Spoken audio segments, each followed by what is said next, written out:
സാഹചര്യം എന്തായിരുന്നു എന്നുള്ളത് പറഞ്ഞു നമ്മുടെ കർത്താവ് മരിക്കേണ്ടി വന്ന സാഹചര്യം എന്താണ് എന്നുള്ളത് നമുക്ക് ഒന്ന് ഓർക്കാം. आज हमारा प्रभु को मरने का कारण या परिस्थिति किस विषय से उनको मरना पड़ा, उस परिस्थिति को हम देखेंगे. അവിടെ 1 കൊരിന്ത്യർ അതിന്റെ 1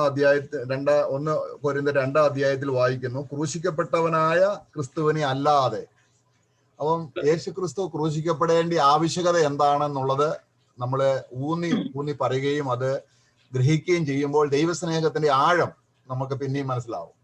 तो इसके लिए पहला कोरिन्थियों 2 का 2 में जब पढ़ते समय में, क्योंकि मैंने ठान लिया है कि तुम्हारे बीच में यीशु मसीह वरन क्रूस पर चढ़ाया हुआ मसीह. तो ये क्रूस पर चढ़ाया हुआ मसीह के पीछे उद्देश्य क्या है कि उनको क्रूशित होना पड़ा, उसके बारे में अगर हम समझेंगे तो वो क्रूस का बातों को हम और गहराई से हम समझ पाएंगे, प्रभु का मृत्यु को और गहराई से हम समझ पाएंगे. പൗലോസ് വളരെ ആധികാരികമായി ഒരു കാര്യം മാത്രം അറിയാനാണ് പിന്നെയും അദ്ദേഹം ആഗ്രഹിച്ചത്. तो प्रेरित पौलुस के जीवन में वो सिर्फ एक ही बात था जो जानने के लिए उसने ठान लिया था. അവിടെ അദ്ദേഹം പറയുന്നത് 1 കൊരിന്ത്യർ അതിന്റെ 2 അധ്യായത്തിൽ ആദ്യം ഞങ്ങൾ ദൈവത്തിന്റെ സാക്ഷ്യം നിങ്ങളോട് പറയാൻ വന്നപ്പോൾ എന്നാണ്, ദ ടെസ്റ്റിമണി ഓഫ് ഗോഡ്. हाँ, तो वो जब पौलुस इसके लिए जब वो कोरिन्थियों मंडली से वो कहते हैं समय में उसका 2 का 1 में कहता है कि मैं तुम्हारे बीच में मसीह का गवाही के लिए, परमेश्वर का गवाही के लिए मैं आया था. പൗലോസിന്റെ സാക്ഷ്യത്തെ കുറിച്ച് പറയാനല്ല, यानी कि वो अपना गवाही देने के लिए नहीं आया. അപ്പൊ ദൈവത്തിന് മനുഷ്യനോട് ദൈവത്തിന്റെ ഒരു സാക്ഷ്യം പറയാനുണ്ട്. तो परमेश्वर को मनुष्य के विषय में, मनुष्य के बारे में मनुष्य को कुछ बातें बोलना है, कुछ गवाही देना है. അപ്പൊ നമ്മള് 1 യോഹന്നാൻ 5 അധ്യായത്തിൽ നമ്മൾ അത് വായിക്കുന്നുണ്ട്. पहला യോഹന്നാൻ 5 अध्याय में हम देखते हैं. അതിന്റെ 1 യോഹന്നാൻ 5 അധ്യായത്തിന്റെ 9 വാക്യം, ദൈവത്തിന്റെ സാക്ഷ്യമോ അവൻ തന്റെ പുത്രനെ കുറിച്ച് പറഞ്ഞ സാക്ഷ്യമാണ്. तो पहला यूहन्ना 5 का 9 में वहां पर हम देखते हैं कि परमेश्वर का गवाही वो क्या है कि वो अपने पुत्र के बारे में गवाही देता है. അപ്പോൾ പുത്രൻ എന്തിനാണ് മരിക്കുന്നത് എന്നാണ് ദൈവം പ്രവാചകന്മാർ മുഖാന്തരവും അല്ലെങ്കിൽ പഴയ നിയമത്തിൽ നമ്മൾ വായിക്കുന്നുണ്ട്. മോശ, അതുപോലെ സങ്കീർത്തനങ്ങളെ എല്ലാ പ്രവാചകന്മാരും എന്റെ മരണത്തെ കുറിച്ച് പറയുന്നു. तो प्रभु यीशु मसीह का मृत्यु के विषय में पुराने नियम में हम पढ़ते समय में, खास रूप में पुराने नियम में ऐसा बहुत जगहों पे ये कहा है, खास रूप में भविष्यवक्ता लोगों ने ये गवाही दिया है कि किस तरह मसीहा आएगा और मरेगा करके. जो लूका में भी हम पढ़ते हैं कि मूसा और भविष्यवक्ता और भजनों में मेरे विषय में क्रूस के मरने के बारे में लिखा है करके. അപ്പൊ നമുക്ക് അപ്പം നമ്മൾ എന്തുകൊണ്ടാണ് കർത്താവിന് ദൈവത്തിന് തന്റെ പുത്രനെ കുറിച്ച്, പുത്രന്റെ മരണപുനരുദ്ധാനത്തിന്റെ ഒരു സാക്ഷ്യം മനുഷ്യനോട് പറയേണ്ടി വരുന്നത്? तो ऐसा क्यों है कि परमेश्वर को अपने पुत्र के बारे में, उनका मृत्यु और पुनरुत्थान के विषय में गवाही देने का परमेश्वर को आग्रह है? അപ്പൊ നമ്മളത് ചിന്തിക്കുമ്പോൾ നമ്മുടെ യഥാർത്ഥ സ്ഥിതി അത്രയ്ക്ക് പരിതാപകരമായ അവസ്ഥയിലായതുകൊണ്ടാണ് യേശു ക്രിസ്തുവിന് മരിക്കേണ്ടി വന്നത്. तो इसकी अभी हमारा मनुष्य का अवस्था इतना बुरा है और गिरा हुआ अवस्था था कि ये सब बातें देखकर और कोई रास्ता नहीं था, देखकर परमेश्वर ने अपना पुत्र को भेजा और पुत्र आकर क्रूस में मरा.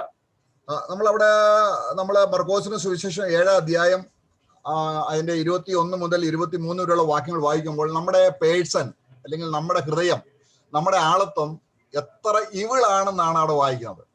വായിക്കണ്ട, ജസ്റ്റ് അതിനകത്ത് मरकोस का पुस्तक उसका 7 का उसका 20 से लेकर 23 तक पढ़ते समय में मनुष्य का अवस्था क्या है, मनुष्य का दशा क्या है करके, जो उसका हृदय के अंदरों के बाद में है करके 21 से 23 पढ़ते समय में वहां पर हम देखते हैं.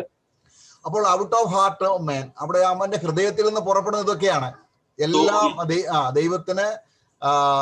ദൈവത്തിന്റെ കോപം വസിക്കുന്ന രീതിയിൽ, ദൈവത്തിന്റെ ക്രോധത്തിന് ഇരയാകുന്ന രീതിയിലുള്ള കാര്യങ്ങളാണ് മനുഷ്യ ഹൃദയത്തിലുള്ളത്.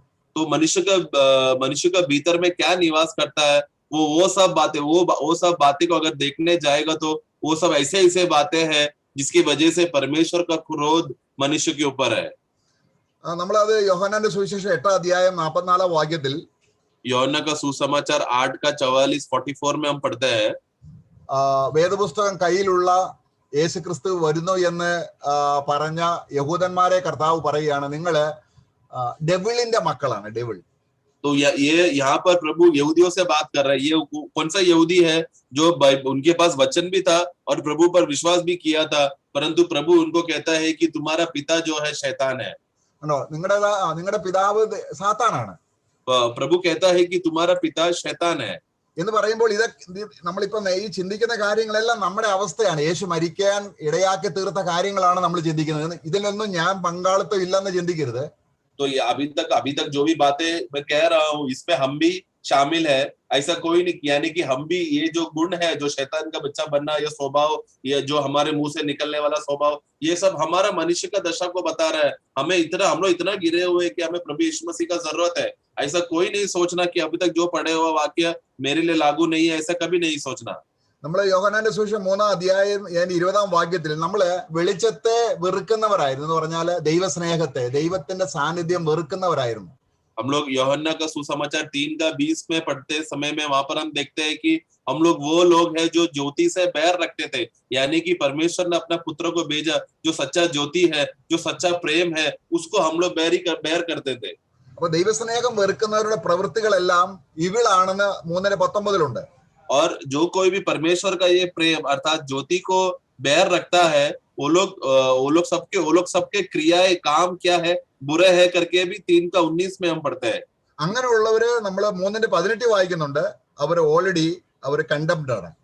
और ऐसे लोगों के विषय में हम पढ़ते हैं कि उनके ऊपर पहले से ही दंड का आज्ञा है। അപ്പൊ അവിടെ അതിന്റെ 18-ാം വാക്യം, 19-ാം വാക്യം, അതിന്റെ 20-ാം വാക്യം, അതിന്റെ 36-ാം വാക്യം എല്ലാം കണ്ടിന്യൂ ആയിട്ട് ഒരു അധ്യായത്തിൽ തന്നെ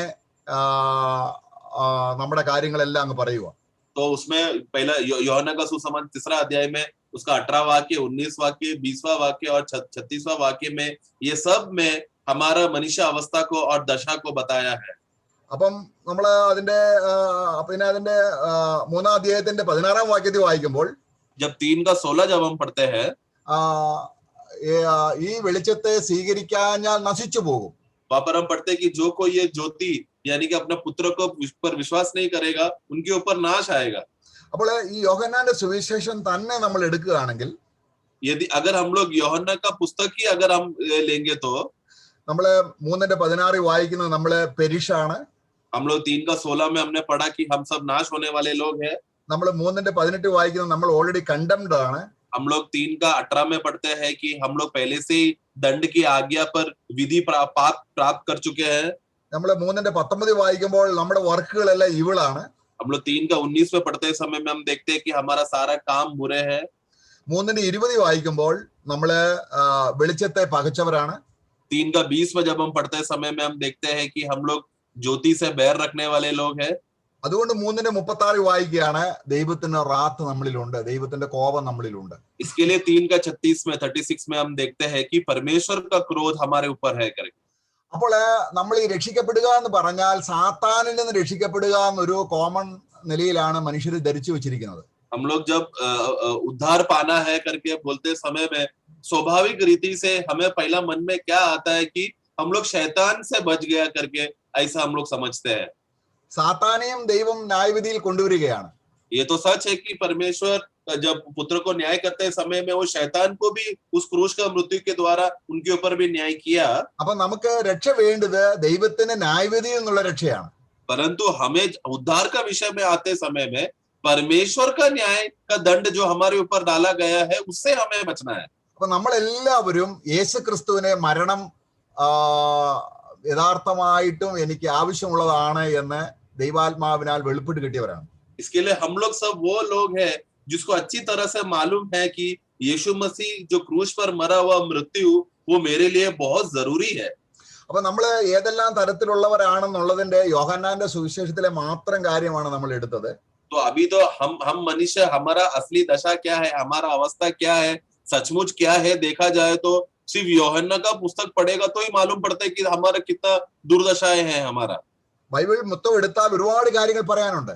इस तरह पूरा बाइबल को अगर ले लिया तो फिर क्या क्या बातें मिलेगा हमारे बारे में। അപ്പൊ നമ്മൾ രക്ഷ പ്രാപിച്ചു അല്ലെങ്കിൽ രക്ഷിക്കപ്പെട്ടു അല്ലെങ്കിൽ നമ്മൾ സ്വർഗത്തിൽ പോകും എന്ന് പറയണമെങ്കിൽ നമുക്ക് ഒരാള് നമ്മളെ രക്ഷിക്കാൻ വരണം. तो इसके लिए हम बच गए बोलना या हमारा उद्धार हो गया बोलना या हम लोग स्वर्ग में जा रहे हैं, अगर ऐसा अगर हमको कहना है तो उसके पहले हमें एक व्यक्ति आकर हमें बचाना जरूरी है. അതുകൊണ്ടാണ് ദൈവം തന്റെ പുത്രനെ കുറിച്ച് പറഞ്ഞ സാക്ഷ്യം ഒരാൾ വിശ്വസിച്ചില്ല എങ്കിൽ ആ ആൾ നശിച്ചു പോകും. इसीलिए परमेश्वर ने अपने पुत्र के विषय में जो गवाही देता है, उस गवाही को यदि कोई जो मनुष्य विश्वास नहीं करेगा वो नाश हो जाएगा. അപ്പൊ ക്രൂശിക്കപ്പെട്ടവനായ ക്രിസ്തുവിന്റെ അല്ലെങ്കിൽ ക്രിസ്തു മരിക്കപ്പെട്ടതിന്റെ ആവശ്യകത ദൈവത്തിന്റെ വചനം നമുക്ക് വെളിപ്പെടുത്തുന്നു. इसके लिए क्रूस पे मरा हुआ प्रभु यीशु मसीह का जो मूल्यता है उसका बारे में वो मूल्यता वचन हमको समझा कर देता है. അപ്പൊ ക്രിസ്തു ക്രൂശിക്കപ്പെട്ടത് കൊണ്ട് എന്താണ് സംഭവിച്ചത്? तो प्रभु क्रूस पे मसीह क्रूस पे मरते समय में उसको उसमें क्या हुआ? നമ്മൾ നേരത്തെ യോഹന്നാന്റെ സുവിശേഷം 3-ാം അധ്യായം അതിന്റെ 16-ാം വാക്യത്തിൽ ആ പെരിഷായി പോകുമെന്നുള്ള നശിച്ചു പോകുമെന്നുള്ളവർ രക്ഷ പ്രാപിക്കുകയാണ്. तो हम लोग जैसा यूहन्ना 3:16 में हम पढ़ा, क्योंकि जो हम लोग नाश होने वाले थे, परंतु जो कोई लेकिन प्रभु यीशु मसीह क्रूस पे मरने की वजह से क्या हो गया, हम उस नाश का दशा से बच गए. നമ്മൾ 3:18 വായിച്ചത് നമ്മളെ ന്യായവിധിക്കുള്ളവരാണ്, ആ ന്യായവിധി നമ്മൾ നീങ്ങി പോവുകയാണ്. हाँ, हम लोग 3:18 में हमने क्या पढ़ा था कि हम लोग सब दंड की आज्ञा पर हम लोग उसका विधि हमारे ऊपर था, लेकिन प्रभु क्रूस में मरने की वजह से उस दंड का आज्ञा से हम बच गए, उससे हम निकल गए.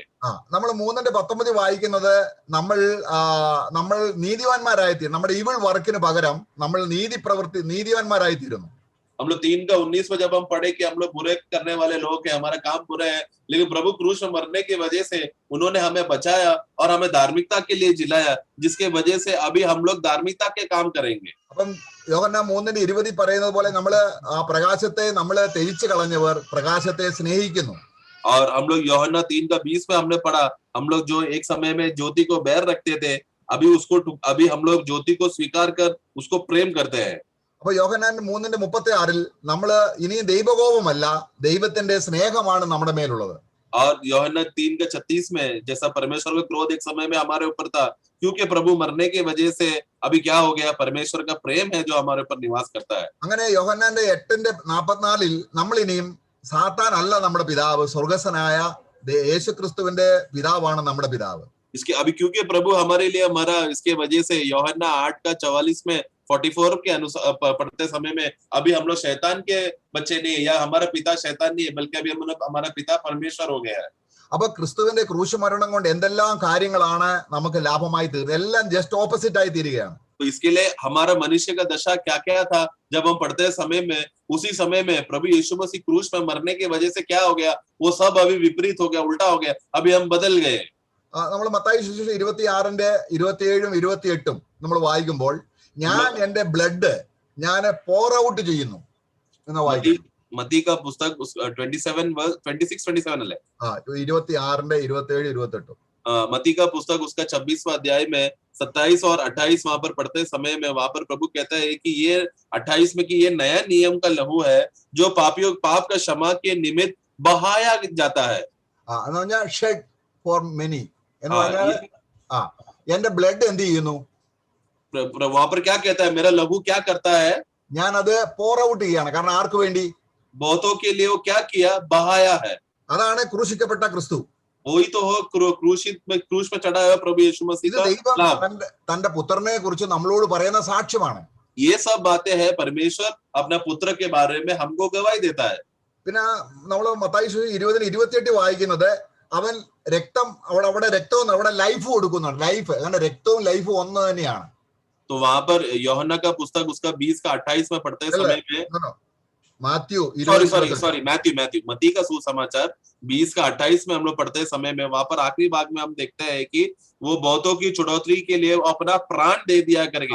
प्राण देना या अपना जीवन दिया का अर्थ क्या है, प्राण दिया. അപ്പോൾ നമ്മൾ നേരത്തെ ബ്ലഡ് ആണ് പറഞ്ഞത്. पहला हमने मती में हमने 26 अध्याय में हमने क्या पढ़ा था कि प्रभु ने अपना लहू बहाया करके हमने देखा. ഇവിടെ അവന്റെ ജീവനെ പകർന്നു വന്നു. यहाँ पर हम पढ़ते हैं कि उन्होंने अपना प्राण अर्थात जीवन को बहाया. നമ്മളെ യോഹന്നാന്റെ സുവിശേഷം 10:11-15 വായിക്കുന്നുണ്ട്, എന്റെ ജീവനെ ഞാൻ നിങ്ങൾക്ക് തരുന്നു. और यूहन्ना का पुस्तक 10वां अध्याय में उसमें हम पढ़ते हैं कि वो अपना जीवन देने के लिए आया करके हम पढ़ते हैं. തന്നെ നമ്മൾ യോഹന്നാന്റെ സുവിശേഷം അതിന്റെ 3:14-15 വായിക്കുമ്പോൾ മനുഷ്യപുത്രൻ ഉയർത്തപ്പെടുക എന്ന് പറയുന്നത് ക്രൂശിൽ ഉയർത്തപ്പെടുന്ന കാര്യമാണ്, ക്രൂശിൽ മരിക്കുന്ന കാര്യമാണ്. और फिर उसके बाद जब हम लोग यूहन्ना का सुसमाचार 3रा अध्याय उसका 14-15 में 13-14 में हम पढ़ते समय में जिस तरह मूसा ने उस सर्प को उठाया था, उसी तरह प्रभु भी ऊंचा उठाया जाएगा, मनुष्य का पुत्र भी ऊंचा उठाया जाएगा। ऊंचा उठाया जाएगा मतलब क्रूश पर जब वो टंगाया जाएगा उसके बारे में है। അപ്പൊ അത് യോഹന്നാന്റെ സുവിശേഷം 12:24 32 33 എടുക്കണ്ട. ഇവിടെ എല്ലാം ക്രിസ്തു ഉയർത്തപ്പെടുന്നത് അല്ലെങ്കിൽ ക്രൂശിക്കപ്പെടുന്നതിന്റെ ദൈവം തന്റെ പുത്രനെ പരസ്യമായിട്ട് നിർത്തിയിരിക്കുന്നു എന്ന്, പുത്രനെ കുറിച്ച് സാക്ഷ്യം പറയാൻ പരസ്യമായി നിർത്തിയിരിക്കുന്നു എന്ന് നമ്മൾ റോമലേഖനം 3:24-25 വാക്യത്തിലുണ്ട്. तो इसी तरह हम लोग जब यूहन्ना 12 में भी पढ़ते समय में और रोमियो का पुस्तक 3 अध्याय में पढ़ते समय में ये सब जगह पर हम देखते हैं कि परमेश्वर ने अपना धार्मिकता को प्रकट करने के लिए अपना पुत्र को वो ऊंचा उठाया ताकि उनका धार्मिकता हम सब प्रकट होकर हम देख सके और समझ सके। അപ്പൊ ഇതെല്ലാം ദൈവം തന്റെ പുത്രനെ കുറിച്ച് പറഞ്ഞ സാക്ഷ്യമാണ്. ये सब बातें परमेश्वर अपना पुत्र के बारे में गवाही देता है। അപ്പൊ കർത്താവായ യേശു ക്രിസ്തു മരിക്കേണ്ട ആവശ്യകത ഇങ്ങനെ ഇത് സംഭവിച്ചു കഴിഞ്ഞപ്പോൾ നാം അത് സ്വീകരിച്ചു കഴിഞ്ഞാൽ, നാം അവനെ ആ അർത്ഥത്തിൽ സ്വീകരിച്ചാൽ, മുകളിൽ നമ്മൾ ചിന്തിച്ച കാര്യങ്ങളെല്ലാം നമ്മളിത് മാറ്റപ്പെടുന്നു. ദൈവകോപം മാറ്റപ്പെടുന്നു, നമ്മുടേതായിരിക്കുന്ന ഹൃദയത്തിലേക്ക് ദൈവ വെളിച്ചം വരുന്നു. നമ്മൾ നഷ്ടപ്പെട്ടവരല്ല, നമ്മൾ ജീവൻ പ്രാപിച്ചവരാണ്, നമ്മൾ ഒന്നുമില്ലാത്തവരല്ല, നമ്മൾ അവകാശികളാണ്. അങ്ങനെ എന്തോ ധാരാളം അനുഗ്രഹങ്ങൾ, സ്വർഗത്തിലെ സകല ആത്മീയ അനുഗ്രഹങ്ങളും നമ്മുടെ മേൽ പകരപ്പെടുകയാണ് ദൈവം. तो इसके लिए जब परमेश्वर ने अपने पुत्र के विषय में जो गवाही कहा है उसको जब हम विश्वास करते हैं, उस विश्वास करने के द्वारा क्या होता है, हमारा जो श्रापित दशा का अवस्था था या नकारात्मक अवस्था था, जो हम लोग थे, जो श्रापित थे, हम लोग गिरे हुए थे, पापी थे, ये सब से बदल कर हम लोग आशीषित लोग बन जाते हैं। हम लोग नाश के लोग से हम लोग जीवन का और अनंत काल का जीवन प्राप्त करने वाले लोग हो जाते हैं। हम लोग ज्योति को बैर करने वाले लोग से बदल कर ज्योति को प्रेम करने वाले, प्रभु का सच्चा मार्ग में चलने वाले, प्रभु को पसंद करने वाले लोग में बदल कर इस तरह का स्वर्ग का सब प्रकार का आत्मिक आशीषों से हम लोग आशीषित हो गए हैं। അപ്പൊ ഇതെന്താണ് വാസ്തവത്തിൽ? അപ്പോൾ ഇത് പെർഫെക്റ്റ് റിഡംഷൻ ആണ്. तो ये क्या है? ये एक सिद्ध मुक्ति है। കർത്താവ് ക്രൂശിൽ കടന്നപ്പോൾ അവസാനമായി പറഞ്ഞ വാക്ക് അതാണ്. നമ്മൾ യോഹന്നാന്റെ സുവിശേഷം 19:30 നമ്മൾ വായിക്കുന്നുണ്ട്. हम लोग इसलिए प्रभु जब क्रूस पर मरते समय में वो उन्होंने आखिरी शब्द जो कहा हुआ बात है, जो हम यूहन्ना 19:30 में हम पढ़ते हैं, हमको मालूम है वो बात है। അവിടെ നമ്മൾ വായിക്കുന്നുണ്ട് അതിന്റെ ഇറ്റ് ഈസ് ഫിനിഷ്. वहां पर हम कहते हैं कि प्रभु कहता है कि सब पूरा हुआ। കാരണം ഒരു പാപിയെ രക്ഷിക്കാൻ ദൈവനീതി ആവശ്യപ്പെട്ടതെല്ലാം ഞാൻ നിവർത്തിച്ചിരിക്കുന്നു. यानी कि उनका कहने का मतलब ये था कि एक पापियों के विषय, एक पापी को धार्मिकता का जरूरत का जो भी बातों का जो जरूरत है एक पापी को, वो सब बातों का विषय मैंने पूरा कर दिया।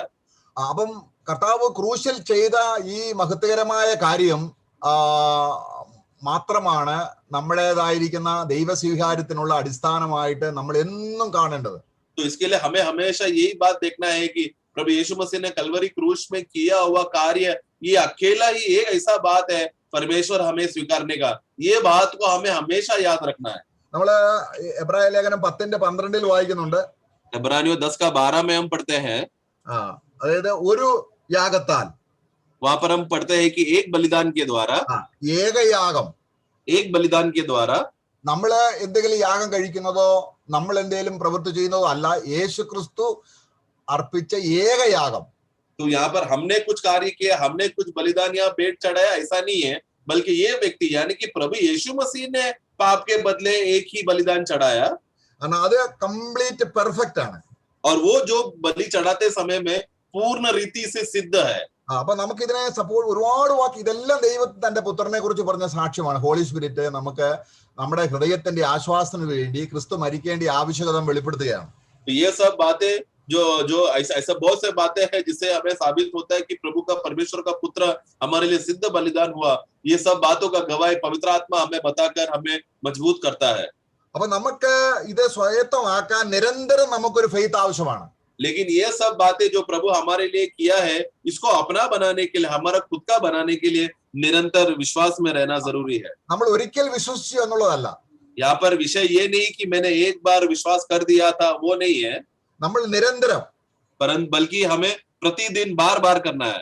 ഇതൊരു നിരന്തരം നമ്മളെ വായു ശ്വസിക്കുന്നത് പോലെ നിരന്തരം നമുക്ക് ക്രിസ്തുവിലുള്ള ഈ ഫെയ്ത്ത്, കാരണം ക്രിസ്തുവാണ് എന്റെ രക്ഷകൻ, ക്രിസ്തുവാണ് എന്റെ എല്ലാം, ആ ഒരു ഫെയ്ത്ത് നമ്മളിൽ ഡെവലപ്പ് ചെയ്യേണ്ടത് ആവശ്യമാണ്. तो जैसा हम लोग रोज श्वास लेता है और हमें बार बार हमें रहता है उसी तरह विश्वासी हो जाने के बाद हमें बार बार ये विश्वास करना जरूरी है कि मुझे मसीह का जरूरत है, और उन्होंने क्या क्या बातें किया है वो सब बात को निरंतर विश्वास करके मसीह का जरूरत को हमें समझना है। അപ്പൊ നമ്മൾ ഈ രീതിയിൽ യേശുവിനെ നിരന്തരം വിശ്വസിക്കുന്ന ഒരു വിശ്വാസം സംബന്ധിച്ചോളം അവന്റെ രക്ഷയുടെ ഉറപ്പിന് വേണ്ടി യേശുക്രിസ്തു തന്നെ അവന്റെ വാഗ്ദാനങ്ങളിലോണ്ട് പെർഫെക്റ്റ് ചെയ്തിട്ടുണ്ട്. എന്ന് പറഞ്ഞാൽ അവന്റെ perfectness of the promise of Christ. കാരണം അവന്റെ വാഗ്ദാനങ്ങൾ നമ്മുടെ രക്ഷയെ ഉറപ്പിക്കുന്നു. പ്രവൃത്തി മാത്രമല്ല, യേശു ചെയ്ത പ്രവൃത്തി മാത്രമല്ല, യേശുവിന്റെ വാഗ്ദാനങ്ങളും നമ്മുടെ രക്ഷയെ ഉറപ്പിക്കുന്ന ദൈവത്തിന് സാക്ഷ്യമാണ്. तो हम जो प्रभु के एक एक कार्यों को विश्वास करने वाले लोगों को हमारा ये बात का विश्वास को और भी मजबूत ठहराने के लिए प्रभु ने हमारे लिए सिर्फ काम किया, क्रिया किया, उतना ही नहीं बल्कि उसने हमारे साथ प्रतिज्ञा भी किया, और उस प्रतिज्ञा में प्रभु ने ये बात को मजबूत कर दिया है कि साबित कर दिया है कि मैं तुम्हारे लिए मरा। तो वो प्रतिज्ञा से अभी हम लोग स्थिर खड़े रह सकते हैं। നമുക്ക് ആ ഒന്ന് രണ്ട് വാഗ്ദാനങ്ങൾ നമ്മൾ നോക്കാം. ഒരുപാട് വാഗ്ദാനങ്ങളുണ്ട്. അത് രണ്ടു മൂന്നെണ്ണം നമുക്കൊന്ന് കംപ്ലീറ്റ് നോക്കാം. आज उसमें उसके विषय में बहुत से प्रतिज्ञाएं हैं, उसमें एक दो बातें हम देखेंगे. ആ പ്രോമിസ് എല്ലാം വളരെ പെർഫെക്റ്റ് ആണ്. और वो प्रतिज्ञाएं जो भी प्रभु ने हमारे साथ बांधा है, जो वाचा बांधा है, वो सब सिद्ध है. എന്ന് പറഞ്ഞാൽ അവന്റെ കാൽവരി ക്രൂശിലെ വർക്ക് പെർഫെക്റ്റ് ആയിരിക്കുന്നത് പോലെ തന്നെ इस तरह कलवरी क्रूस में प्रभु का कार्य वो सिद्ध था. കർത്താവിൻ്റെതായിരിക്കുന്ന ഈ വാഗ്ദാനങ്ങളും പെർഫെക്റ്റ് ആണ്. उसी तरह प्रभु ने हमारे साथ किया हुआ सारे प्रतिज्ञाएं भी सत्य है. നമുക്ക് യോഹന്നാന്റെ സുവിശേഷം 10 अध्याय 28 वाक्य ഒന്ന് വായിക്കാം. यूहन्ना का सुसमाचार 10 का 24 में हम पढ़ते हैं. 24 पढ़ेंगे. यूहन्ना 10 का 24. तब यहूदियों ने उसे आ घेरा और पूछा, तू हमारे मन को कब तक दुविधा में रखेगा? एक मिनट. ജോൺ हाँ, നമ്മൾ വായിച്ചില്ലേ? ജോൺ 10:28. सॉरी, जॉन यूहन्ना का सुसमाचार 10 का 28 हम पढ़ेंगे. सॉरी, 10 का 28 पढ़े. और मैं उन्हें अनंत जीवन देता हूँ, वे कभी नष्ट न होंगी और कोई उन्हें मेरे हाथ से छीन न लेगा. ഇതെന്താണ്? ये क्या है? ഇത് ദൈവം തന്റെ പുത്രനെ കുറിച്ച് പറഞ്ഞ സാക്ഷ്യമാണ്. ये परमेश्वर ने अपने पुत्र के विषय में बोला हुआ गवाही है. ആത്മാവ് രേഖപ്പെടുത്തിയിരിക്കുകയാണ്. കർത്താവ് തന്നെ നമുക്ക് തരുന്ന പെർഫെക്റ്റ് ആയിരിക്കുന്ന ഒരു പ്രോമിസ് ആണ്. और आत्मा ने इस विषय का रेखा यूहन्ना का पुस्तक में लिखा है, और इसमें क्या होता है, प्रभु ने हमारे साथ ये एक प्रभु का प्रतिज्ञा है जो सिद्ध प्रतिज्ञा है. ഇവിടെ മനുഷ്യരുടെ സാക്ഷ്യമുണ്ട്, സാത്താന്റെ സാക്ഷ്യമുണ്ട്. ഇതൊക്കെ നമ്മുടെ ഹൃദയത്തിലേക്ക് വരുമ്പോൾ ദൈവത്തിന്റെ സാക്ഷ്യത്തിന് വിലയില്ലാതാകുമ്പോൾ നമ്മൾ വളരെ നിരാശരും ദുഃഖിതരും നമ്മൾ വേദനപ്പെട്ടവരും ആയിത്തീരുന്നു. इस दुनिया में मनुष्य का गवाही है, शैतान का गवाही है, अलग अलग लोगों का गवाही है. तो वो सब गवाही को जब हम मानते समय में परमेश्वर का गवाही जो हमारे विषय में, अपने पुत्र के विषय में, हमें बचाने का विषय का, वो बात को जब नहीं मानते समय में और मनुष्य का और शैतान का गवाही को मान लेंगे तो तुरंत वो विश्वासी के जीवन में निराशा और दुख से भर जाता है. നമുക്ക് 2 തീമോത്തിയോസ് दूसरा तीमोथी 1:12 വാക്യം 1 का 12 पढ़ेंगे. 1 का 12. इस कारण मैं इन दुखों को भी उठाता हूँ पर लजाता नहीं, क्योंकि मैं उससे जिस पर मैंने विश्वास किया है जानता हूँ, और मुझे निश्चय है कि वह मेरी धरोहर की उस दिन तक रखवाली कर सकता है.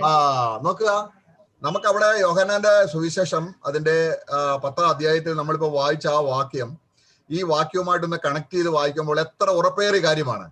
अभी हमने यूहन्ना 10 में हमने जो पढ़ा कि प्रभु मुझे सुरक्षित रखा है और कोई उसके हाथों से छीन नहीं लेता करके, वो बात को अभी हमने पढ़ा हुआ दूसरा तीमोथी 1:12 के साथ पढ़ते समय में कितना अधिक हमको आनंद देता है.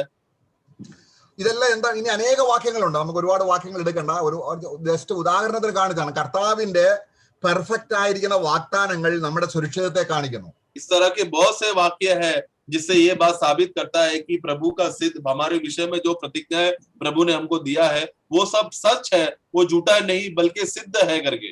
കർത്താവ് പറഞ്ഞിട്ടുണ്ട്, നിങ്ങളുടെ വാക്കുകൾ ഊവ് എന്നായിക്കണം, പാഴ്വാക്ക് പറയരുത്, കാരണം ഫോഷ്ക്ക് പറയരുത്. അപ്പൊ യേശുക്രിസ്തു ഉറപ്പിച്ചു പറയുകയാണ്, അവന്റെ ആളത്വത്തോട് ചേർന്ന വാക്കാണ് ആ വാക്കാണ് നമ്മൾ വിശ്വസിക്കേണ്ടത്.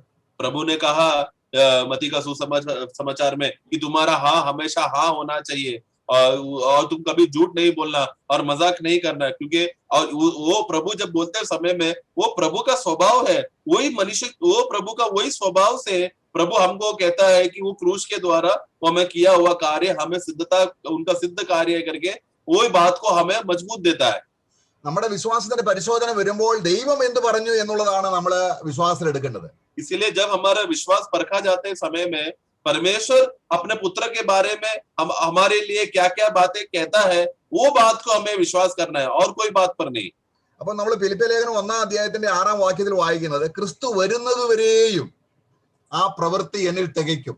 फिलिपियों का पुस्तक 1:5 में हम पढ़ते समय में उसका आगमन के उसका आने तक वो बातों को वो सिद्ध करता है करके वाक्य 6 में हम पढ़ते हैं.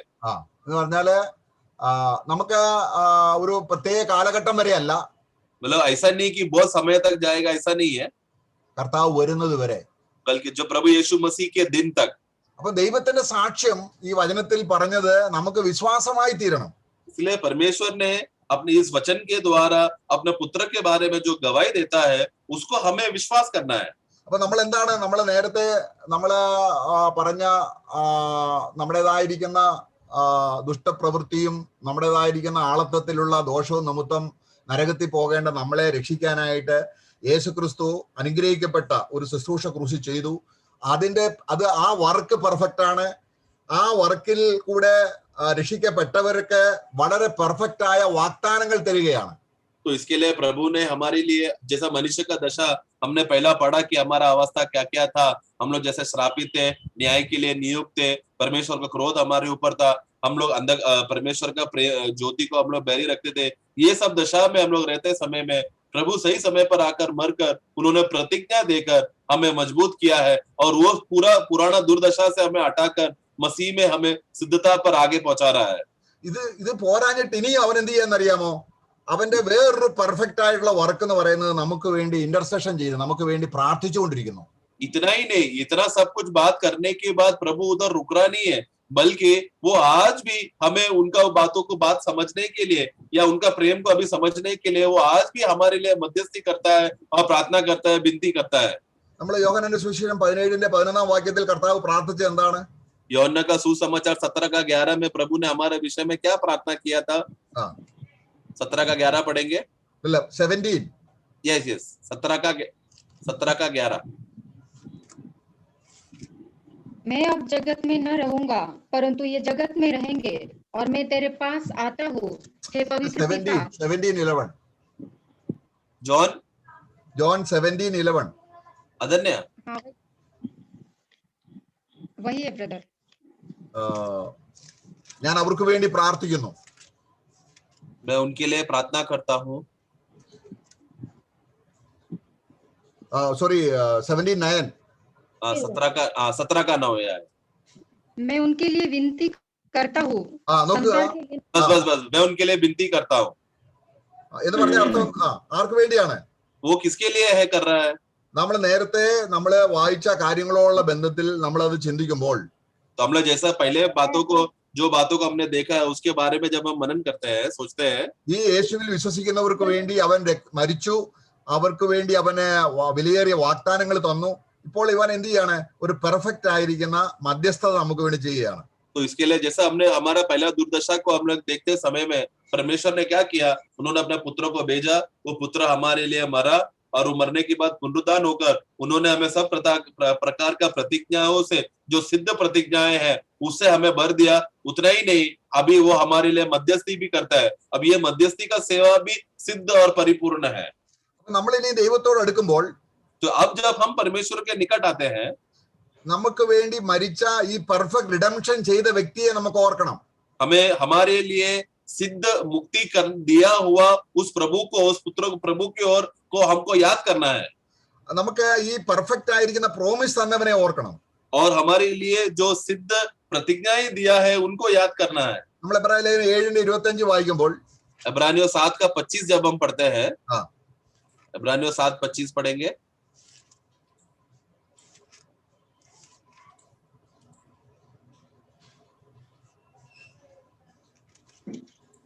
इसीलिए जो उसके द्वारा परमेश्वर के पास आते हैं वह उनका पूरा पूरा उद्धार कर सकता है. അപ്പോൾ നമ്മള് ഈ ക്രിസ്തുവിന്റെ നാമത്തിൽ ക്രിസ്തുവിന്റെ കെയർ ഓഫിൽ നമ്മൾ പിതാവ് എടുക്കുമ്പോൾ നമ്മൾ നഷ്ടപ്പെട്ടവരല്ല. നമ്മൾ നേരത്തെ യോഹന്നാന്റെ സുവിശേഷത്തിൽ വായിച്ച ഒരു കാര്യവും നമ്മളിൽ മേലില്ല. ദൈവത്തിന്റെ കോപം നമ്മളിലില്ല, നമ്മൾ ഇരുട്ടിലല്ല, നമ്മൾ ന്യായവിധിക്കുള്ളവരല്ല, നമ്മൾ നഷ്ടപ്പെട്ടവരല്ല, നമ്മൾ സാത്താന മക്കളല്ല. तो इसके लिए वहां पर हम पढ़ते हैं कि इसीलिए कि उसके द्वारा मतलब क्या, प्रभु यीशु मसीह के द्वारा हम परमेश्वर के निकट अभी आ सकते हैं, परमेश्वर के पास आ सकते हैं। क्यों? क्योंकि उन्होंने हमारा पूरा उद्धार किया है। पूरा उद्धार किया मतलब क्या, यूहन्ना 3 में हमने पढ़ा हुआ हमारा जो दुर्दशा था, हम लोग नाश होने वाले थे, हम लोग नरक के लिए नियुक्त थे, परमेश्वर का क्रोध हमारे ऊपर था, हम लोग ज्योति को बैरी करते थे। ये सब दशा हमारे अंदर से हटा दिया और हमें योग्य बनाया, काबिल बनाया, ताकि हम लोग परमेश्वर के पास आ सके। എന്നിരുന്നാലും നമ്മളിൽ പാപം വന്നാൽ, ऐसा अवस्था में रहने पर भी अगर हमारे अंदर पाप आया तो भी, നമ്മൾ 1 യോഹന്നാൻ 2-ാം അധ്യായത്തിന്റെ 1-ാം വാക്യത്തിൽ വായിക്കുകയാണ്, जैसा हम लोग पहला यूहन्ना 2:1 में हम पढ़ते हैं, നമ്മളിൽ ഒരുത്തൻ പാപം ചെയ്തുവെങ്കിലോ, यदि अगर तुम में से जाने अनजाने में किसी ने पाप किया है तो, നേരത്തെ നമ്മൾ ഈ ചിന്തിച്ച, കാരണം പെർഫെക്റ്റ് റിഡംഷൻ തന്ന, നമുക്ക് ഒരു പെർഫെക്റ്റ് പ്രോമിസ് തന്ന, പെർഫെക്റ്റ് ആയിട്ട് നമുക്ക് വേണ്ടി പ്രാർത്ഥിക്കുന്ന നീതിമാനായ കാര്യസ്ഥൻ അല്ലെങ്കിൽ അഡ്വക്കേറ്റ് നമുക്ക് പിതാവിന്റെ അടുക്കലുണ്ട്. हाँ, तो हम क्या, जैसा हमने पहला प्रभु के बारे में देखा, ये प्रभु जो हमको सिद्ध मुक्ति दिया है, सिद्ध छुटकारा दिया है और हमें सिद्ध वाचा देकर, प्रतिज्ञा देकर हमें हमसे बांधा है। और उतना ही नहीं, हमारे लिए एक सिद्ध जो याजक है, जो हमारे लिए मध्यस्थी करता है, ये सिद्ध व्यक्ति अर्थात प्रभु यीशु मसीह जो एक सहायक है, वो पिता के दाहिने और हमारे लिए है, यदि अगर हम अनजाने में पाप किए तो। അപ്പോൾ യോഹന്നാന്റെ സുവിശേഷം 14:19 പറയാണ്, ഞാൻ ജീവിക്കുന്നത് കൊണ്ട് നിങ്ങളും ജീവിക്കുന്നു. तो यूहन्ना 14:19 में पढ़ते हैं कि जिस तरह मैं जीवित हूँ, उस तरह तुम भी मुझ में मेरे द्वारा जीवित हो। പിന്നെ ഗലാത്യൻസ് 2:20 വായിക്കുകയാണ്, യേശു ക്രിസ്തുവാണ് നമ്മുടെ ലൈഫ്. और फिर गलतियों का पुस्तक 2:20 में पढ़ते हैं कि मसीह हमारा जीवन है, അവൻ എന്നിൽ ജീവിക്കുന്നു. वो मुझ में जीता है। കൊലോസ്യർ 3:4 കർത്താവ് നമ്മുടെ ലൈഫാണ്. कोलोस्से 3:4 में हम पढ़ते हैं कि वो हमारा जीवन है, जब प्रकट होगा वो हमारा जीवन है। അപ്പോൾ യോഹന്നാന്റെ സുവിശേഷം 1:12-13 നമ്മൾ ദൈവത്താൽ വീണ്ടും ജനിക്കപ്പെട്ടവരാണ്. यूहन्ना का सुसमाचार 1:12-13 में हम पढ़ते हैं कि हम उनके द्वारा हमारा नया जन्म हुआ है और परमेश्वर के पुत्र है हम। അപ്പോൾ ഒരു ചെറിയൊരു വിവരണം തന്നെ നമ്മളെ എടുത്തു നോക്കുമ്പോൾ, ക്രിസ്തുവിന്റെ അല്ലെങ്കിൽ ക്രൂശിക്കപ്പെട്ട ക്രിസ്തുവിനെ അല്ലാതെ മറ്റൊന്നും അറിയാൻ ഞാൻ ആഗ്രഹിക്കുന്നില്ല. കാരണം ഈ ക്രിസ്തുവിനെ നമ്മുടെ ഇഹത്തിലും പരത്തിലും നമ്മൾ ആഗ്രഹിച്ച് ചിന്തിച്ചാലും നമ്മുടെ ഹൃദയം നിറയാൻ തക്കവണ്ണം ഈ ക്രിസ്തു ഉണ്ട്. तो इसके लिए जब प्रभु का वो क्रूस का विषय को जब हम देखते समय में, यदि अगर हम लोग ठान ले कि मैं क्रूस में चढ़ा हुआ मसीह के अलावा और कुछ नहीं जानू करके, उस बात को ठान कर अगर उसी बातों का मनन करने लगेंगे, तो ये युग हो या आने वाला युग हो, किधर भी जाओ तो प्रभु का क्रूस का मृत्यु का वो विषय काफी है हमें चैन और शांति देने के लिए। Praise the Lord. ഞാനിവിടെ നിർത്തുകയാണ്. ഇനി സഹോദരന്മാർക്ക് തുടരാം. आमेन, आमेन।